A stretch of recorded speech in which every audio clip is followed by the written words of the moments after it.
Have you ever wanted something so badly that waiting felt like torture? Like waiting for a dream job call? You just want the answer now. Imagine being promised something world-changing by God, but then having to wait. What happens when you try to help God out? That's our story today. A divine promise accidentally started a massive family feud between Sarah and Hagar. It's like business partners promise success, but one makes a risky side deal that threatens the company. One was a powerful wife, crushed by not having a baby. The other was her helper, given a huge new role, then kicked out. It's a painful, messy story. Can anyone really be right when things get this complicated? Back then, having children was vital for a woman. Not having kids was a public shame. Sarah, Abraham's wife, had God's promise of a huge nation, but she couldn't have kids. 10 years passed. Sarah's heart ached daily from the whispers and looks. Feeling the pressure, Sarah devised a plan. Abraham would have a baby with her servant, Hagar. This was allowed then. Culturally, that baby would be Sarah's. It was a human shortcut to God's delayed promise. Abraham went along with it. Hagar got pregnant. But this solution instantly created a new problem. Hagar, pregnant with Abraham's child, began to look down on Sarah. Like a backup singer acting like the star is irrelevant. Hagar, a servant, now carried the air. Sarah felt her honor threatened. The shortcut backfired, starting a war fueled by jealousy and pride. Whose side are you on? Sarah's idea came from desperation and a lack of faith. She tried to control the situation. When her plan worked, her hurt pride led her to treat Hagar harshly, abusing her power. Hagar was a slave, a pawn in this plan. Can we blame her for feeling proud when pregnant? It gave her power. She looked at Sarah with contempt, a human reaction despite cultural norms. This was a clash of desperation versus new power, shame versus pride. Both were flawed and insecure. Sarah treated Hagar so horribly that the pregnant servant ran away into the dangerous desert, a fugitive with nowhere to go. At her lowest, an angel found her by a spring. God saw her, knew her story, and acknowledged her reality. God saw her, promising countless descendants like Abraham.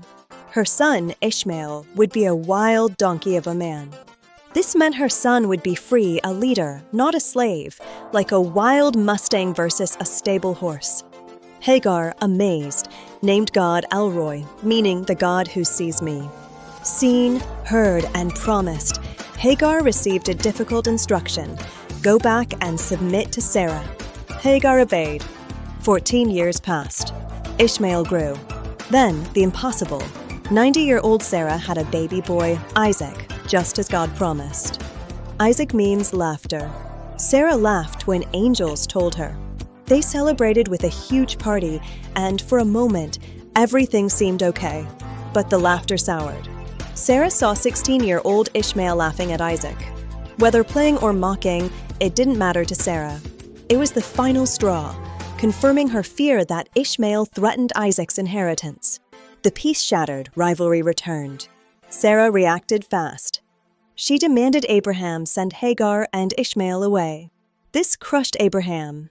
Ishmael was his firstborn. God commanded Abraham, listen to what Sarah says. God validated Sarah's protection of Isaac and the promise. God then comforted Abraham, promising to make a nation from Ishmael too. God's main plan was through Isaac, but Ishmael wasn't forgotten. Abraham, heartbroken, gave Hagar bread and water, sending her and Ishmael away at dawn. It was a brutal scene. Their water ran out. Hagar, believing Ishmael would die, left him under a bush and wept, losing all hope. El Roi, the God who sees, appeared.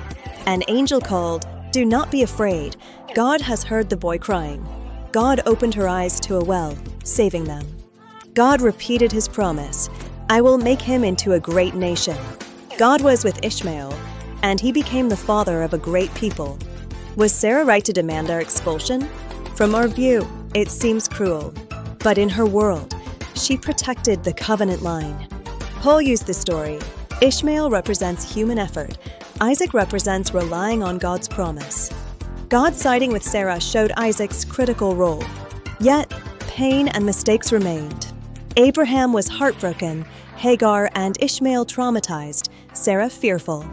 The story shows the painful ripple effects of running ahead of God, a family broken by jealousy and fear. Everyone bore scars. It's a raw look at flawed people. Who is right, Sarah or Hagar? Maybe that's the wrong question. This isn't a courtroom. It's about messy humans encountering a perfect God. The situation was a tangled rope. Sarah pulled in fear, Hagar in pride, tightening the knot.